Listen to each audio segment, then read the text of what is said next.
इस कार्यक्रम में गृह मंत्री अमित शाह क्या कुछ कह रहे हैं, आपको सुनवाते हैं।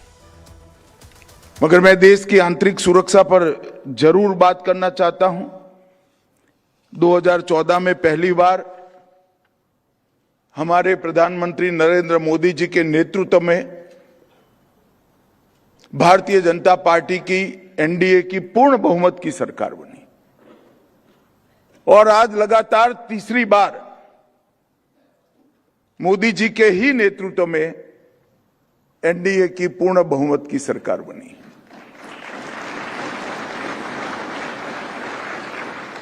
अगर किसी भी समस्या पर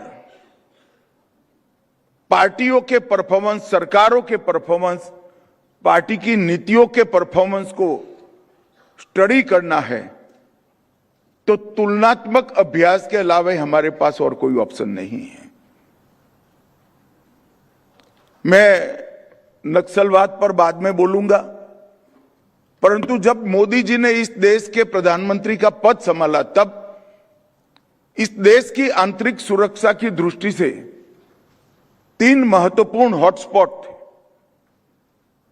एक जम्मू कश्मीर का क्षेत्र, दूसरा नॉर्थ ईस्ट और तीसरा वामपंथी कॉरिडोर।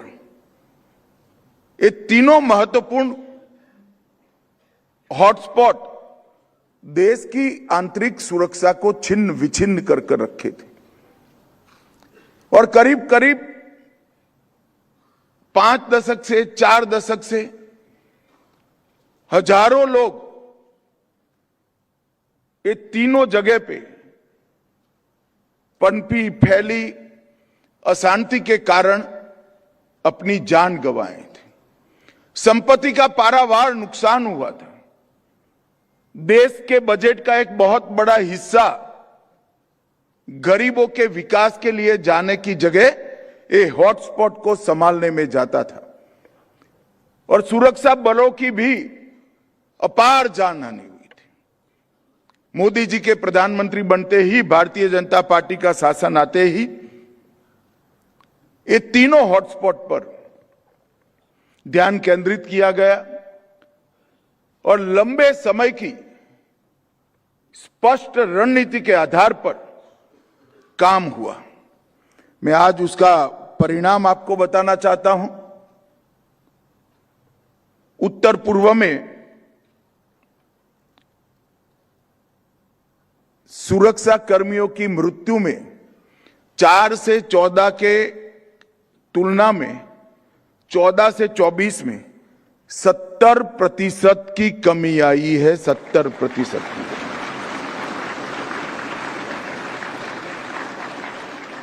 और 4 से 14 की तुलना में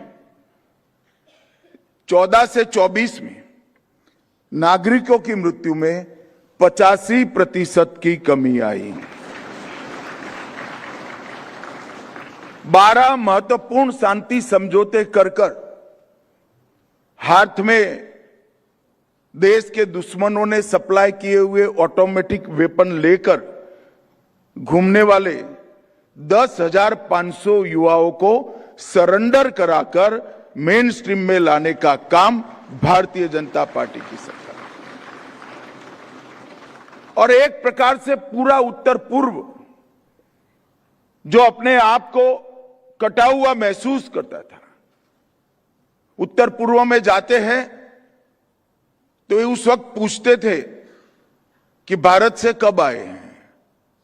आज उत्तर पूर्व ट्रेन से जुड़ा, रेलवे से जुड़ा, वाटरवेज से जुड़ा। भौतिक दूरी तो दूर हुई ही है, मगर दिल्ली और नॉर्थ ईस्ट के बीच में दिलों की दूरी भी दूर करने का काम ये सरकार ने किया और एक प्रकार से बहुत महत्वपूर्ण परिवर्तन आया है। विद्यार्थी परिषद के कार्यकर्ता के नाते बहुत युवा अवस्था में सील की टीम का जब हम आव भगत करते थे तो उत्तर पूर्व की स्थिति मालूम पड़ती थी, मगर आज उत्तर पूर्व सरेंडर विद्रोहियों के बाद शांति के मार्ग पर आगे बढ़ा है, विकास के मार्ग पर आगे बढ़ा।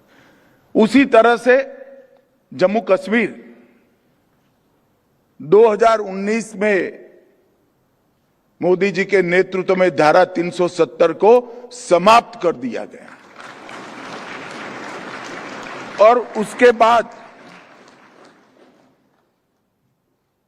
सुनियोजित तरीके से विकास, शिक्षा, स्वास्थ्य, गरीबी उन्मूलन, ये सारी चीजों का जनता का विश्वास अर्जित करने में सरकार ने बहुत आयोजन के साथ उपयोग किया।